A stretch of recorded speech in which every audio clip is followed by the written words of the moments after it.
Navbatdagi mashinamiz 2002-yilda ishlab chiqarilgan ekan. Kraskasi top toza deb aytishyapti. Kraskasi endi chicha bo'ldi, lekin yangi ekan. Ichki holatlari, poliklari bor.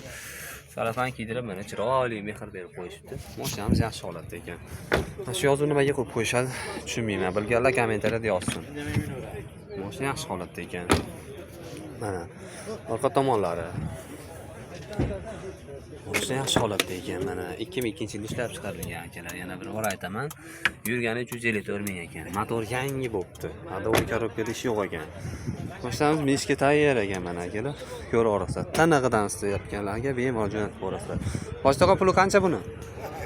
Buni 3,5 ming kami bor deyapmiz. 3500 dollar kami bor, xudo xolasa.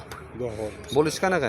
Bozor qilmadimmi o'tgan bozor? Yo'q, birinchi bozor bu. Jinebinda o'tib beramizda. Bo'zdi mashinasi dedingiz-a? Ha, bo'zdi mashinasi. Xohlagan dokumenti bo'ladi.